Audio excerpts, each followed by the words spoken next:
light. You did very well on the last one with mousetraps, but I bet you can't get this one. Extra bonus marks if you can.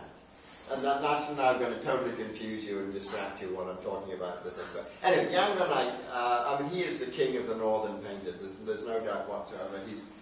He's not my favourite. Well, he is in some ways, but he's incredibly significant from all different points of view. He lives from about 1390.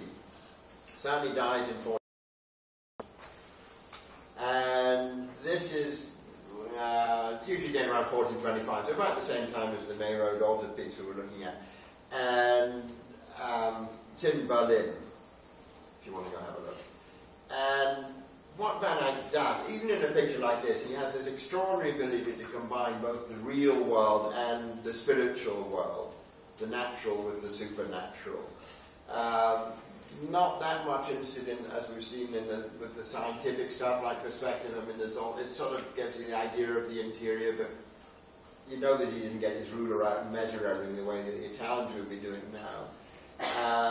Anatomical details, I mean, certainly that rather beautiful swaying pose of Mary, not quite maybe anatomical, and a very odd-looking little Christ child.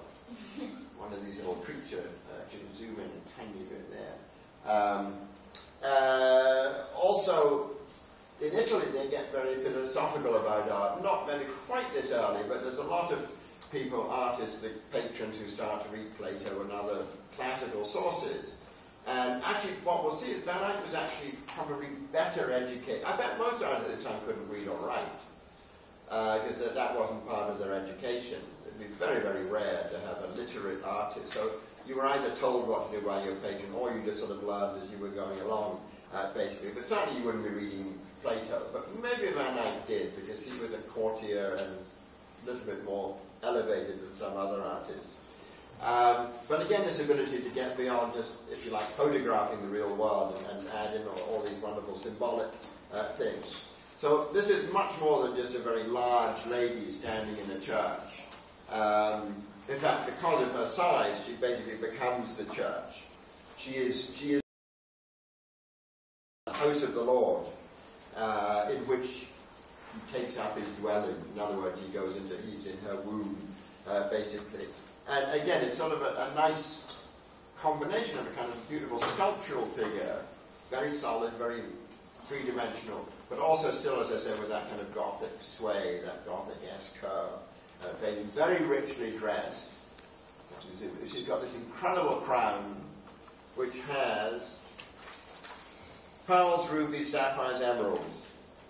And again, every stone is symbolic of something, usually something to do with her purity. If you look at the background, actually I should tell you right now, this picture is 12.5 inches high, it's about a foot high, about that. I mean, to get that distortion of things on the screen, it's never any good. But you look at the background, and there's a wooden choir screen. The choir is either the people who sing and or the east end of the church. And so they're actually angels singing with their little hearts out. Wait, I'm not sure if I can zoom in anymore on that one. There they are, singing away.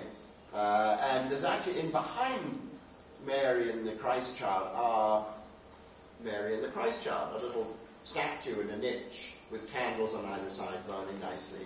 Up above here, there are all little sort of religious scenes, as if they're carved into the wooden screen. The very, very top, there's actually the crucifixion. So again, even here, you're sort of thinking baby Jesus and Christ dying.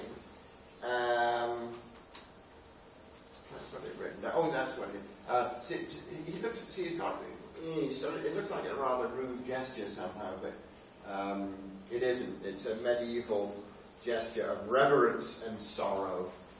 There you go. But I mean, that's not the angle of the head, and it's all so beautiful and sweet and everything else. But this idea of being 12.5 inches high, I mean, this is sort of one hair on the brush. It's minuscule detail that you're putting in here. And again, there's lots of stuff I'm not even mentioning. Almost certainly, in his younger days, Jan van Eyck, while everybody wants him to be a manuscript illuminator, particularly it's a book called the Milan Hours, basically, the Turin Milan Hours, that he's supposed to have done. But this is another one, literally like the ones I showed you on Monday, was that you almost think sometimes that one artist did the main seat. And somebody else did the outside, because it's almost sort of a specialized business.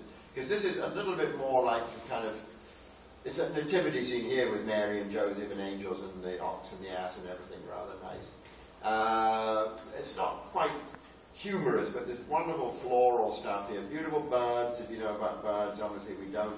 Down at the bottom here, looks like a road hockey game is breaking out. But actually it's not. It's just, these are the shepherds.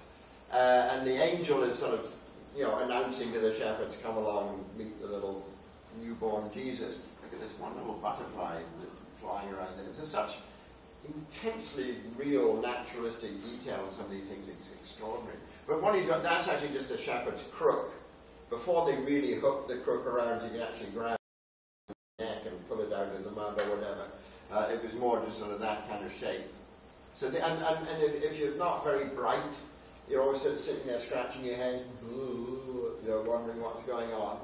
Because, you know, they're just minding their own business and somebody says, come and meet the Lord. Nobody's amazing. I mean, whatever, whoever did this, it doesn't matter in the way if it's Jan van Eyck or not. It's pretty lovely stuff. Anyway, so I think if you do miniatures in a book, then obviously you're trained to do things on a tiny, tiny scale. So, okay, the what's wrong with this picture? Trick question. Anybody got it so far? You've had 7.5 minutes to think about it. You're not going to get it. What is wrong? Yeah, there's something strangely wrong. Yeah. Is it? I'm not sure, but is it to do with like direction of the church? Oh Christ! Have you taken my lectures before? Maybe. That's sneaky cheating. But it also means you remember. So what's wrong with it? I mean, what is the direction thing then? Do you remember that much? Not really. I just remember something to do. Yeah, I'll let you explain. Okay. Well, a Christian church is supposed to face east, because you're facing the Holy Land, Jerusalem, Bethlehem, whatever. In fact, they don't all. I mean, even the best example of what church is not doing that is St. Peter's in Rome, your head office, which goes the wrong direction. But you're supposed to face it, and we're in Northern Europe, where Van Eyck is painting and working at this time. So the light would have to be coming from this side rather than coming through the windows here and splashing down onto the floor. So this is either divine illumination isn't subject to the laws of nature, coming from the south side basically, or just Van Eyck didn't know what he was doing, which is equally possible. But it is rather nice the way it comes sort of sliding in. Remember all the St. Bridget stuff, light coming in through windows? In fact, if you're in a medieval church, and it's a nice sunny day outside, go and stand, because you find little puddles of colour, because the light comes in through the stained glass windows, and it'll throw colours down on the architecture, and then on you, and you go and stand there and just, you know, bask in all this lovely light coming. And again, if you believe, then this is lovely holy light that's coming at you through the holy creatures up in the windows. But anything, as I say, to do with light passing through glass is symbolic. So there's a ton of stuff going on in the thing that's, you know, about that big. Patience Ellis is online. That's useful to know,